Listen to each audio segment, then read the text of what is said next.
Assalamualaikum Ananda Ustazah semuanya.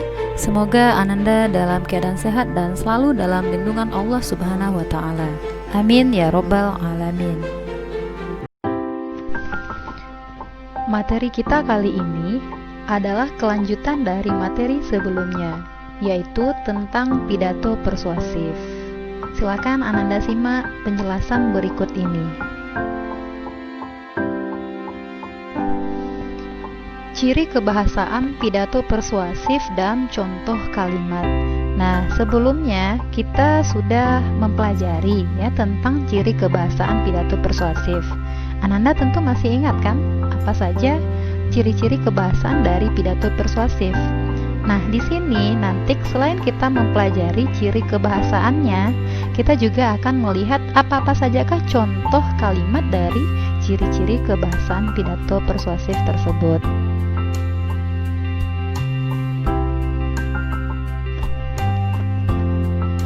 Kita lihat ciri kebahasaan pidato persuasif dan contoh. Ciri kebahasaan yang pertama ada kalimat persuasif. Kalimat persuasif adalah kalimat yang berisi ajakan dan bertujuan untuk memengaruhi pembaca atau pendengar untuk melakukan sesuatu sesuai dengan kehendak penulis atau pembaca. Nah, ciri-ciri kalimat persuasif itu ada 3. Yang pertama, itu bertujuan untuk membujuk, mengajak, dan memengaruhi seseorang. Kemudian yang kedua, biasanya menggunakan kata ayo, mari, dan kata-kata yang bersifat mengajak lainnya. Kemudian yang ketiga, biasanya menggunakan tanda seru di akhir kalimat. Nah, contoh kalimatnya, mari kita jaga kebersihan lingkungan kita.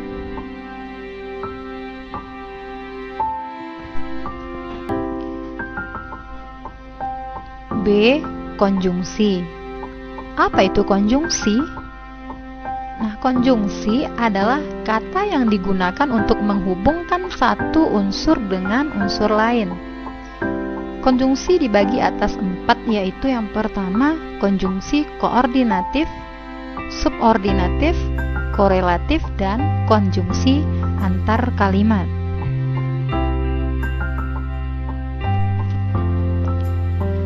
Dari macam-macam konjungsi tadi, sekarang mari kita bahas satu persatu. Pertama, konjungsi koordinatif. Konjungsi koordinatif adalah konjungsi yang menghubungkan satu unsur dengan unsur lain. Contoh konjungsi koordinatif: dan, atau, serta, tetapi, dan sedangkan. Kita lihat contoh kalimatnya. Jangan menjadikan kegiatan membaca sebagai hobi semata, tetapi menjadikannya sebagai kebutuhan untuk menghadapi tantangan masa depan yang semakin berat. Dari contoh kalimat ini, manakah konjungsi koordinatifnya? Ya, kata tetapi. Nah, begitu pula nanti dengan contoh konjungsi yang lain. Ada kata dan, atau, serta, dan sedangkan. Dia akan dikatakan konjungsi koordinatif apabila kata ini merupakan gabungan dari satu unsur dengan unsur lain. Jangan menjadikan kegiatan membaca sebagai hobi semata, itu unsur yang pertama. Kemudian menjadikannya sebagai kebutuhan untuk menghadapi tantangan masa depan yang semakin berat, itu adalah unsur kedua. Jadi di sini unsur pertama itu dihubungkan oleh kata konjungsi tetapi, kemudian sambung dengan unsur yang kedua.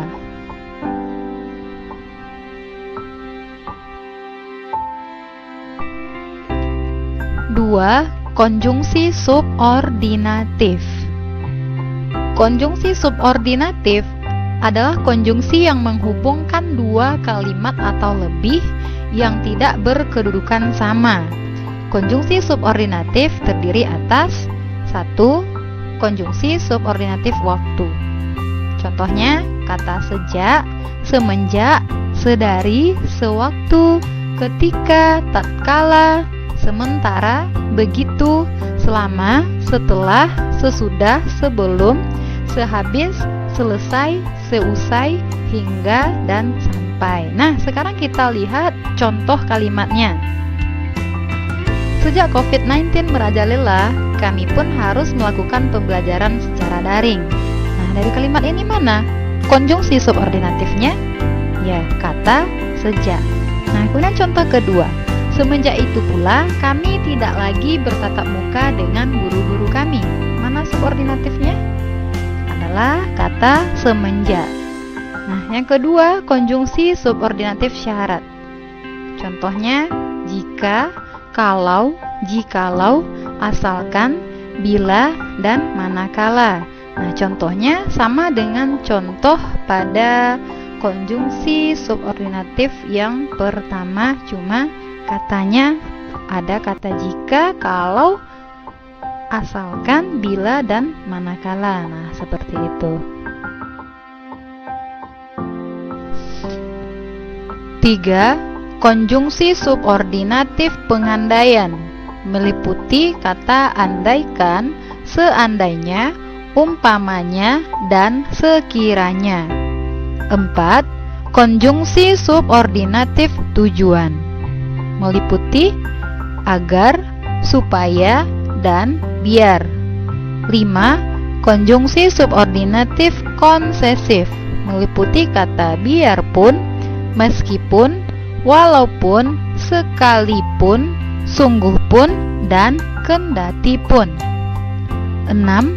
Konjungsi subordinatif pembandingan meliputi kata seakan-akan, seolah-olah, sebagaimana, seperti, sebagai, laksana, ibarat, daripada, dan alih-alih.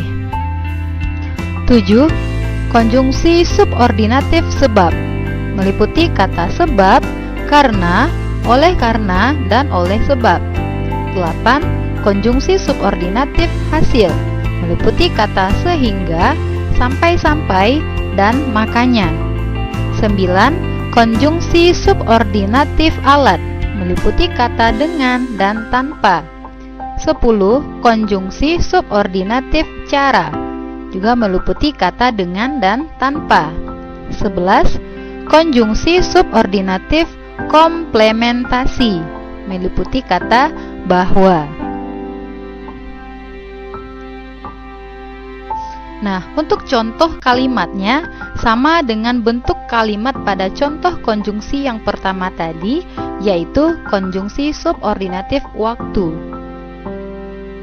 Hanya saja penggunaan katanya yang disesuaikan dengan jenis-jenis konjungsinya. Nah, contohnya, kalau konjungsi subordinatif pengandaian, berarti kata yang menghubungkan kalimatnya terdiri atas kata andaikan, seandainya, umpamanya, dan sekiranya.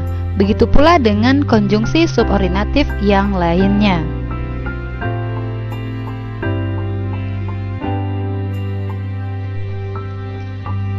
Selanjutnya bagian C, konjungsi korelatif. Berbeda dengan konjungsi koordinatif, konjungsi korelatif terdiri atas dua pasang kata.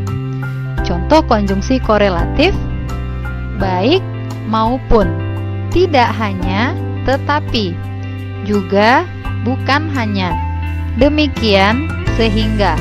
Nah, sekarang dua buah pasang kata ini kita masukkan ke dalam contoh kalimat.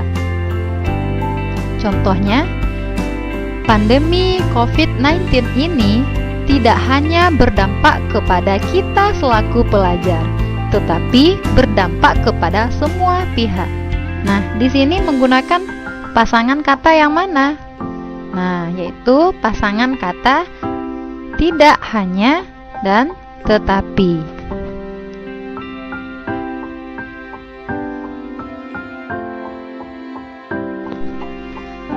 D. Konjungsi antar kalimat. Konjungsi antar kalimat adalah konjungsi yang menghubungkan kalimat dengan kalimat.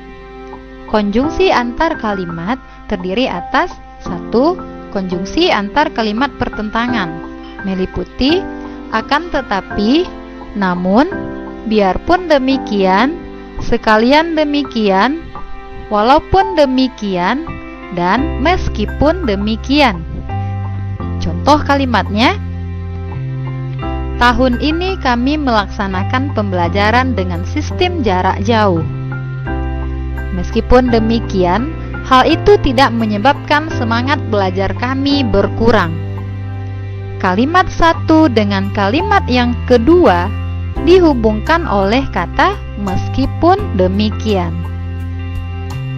2. Konjungsi antar kalimat waktu meliputi kemudian, sesudah itu, setelah itu, sebelum itu, dan selanjutnya. 3. Konjungsi antar kalimat penambahan meliputi tambahan pula, lagi pula, dan selain itu. 4. Konjungsi antar kalimat pembalikan, yaitu sebaliknya.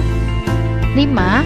Konjungsi antar kalimat keadaan meliputi sesungguhnya dan sebenarnya. 6. Konjungsi antar kalimat penguatan meliputi malahan dan bahkan. Nah, di sini Ustazah hanya memberikan satu contoh kalimat, dan untuk contoh kalimat pada konjungsi yang lain itu sama polanya dengan contoh konjungsi yang pertama, hanya tinggal menyesuaikan kata untuk menghubungkan kalimat satu dengan kalimat yang lain.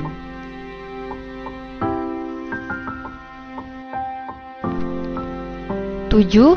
Konjungsi antar kalimat keeksklusifan meliputi kecuali itu. 8. Konjungsi antar kalimat konsekuensi meliputi dengan demikian. 9. Konjungsi antar kalimat akibat meliputi oleh karena itu dan oleh sebab itu.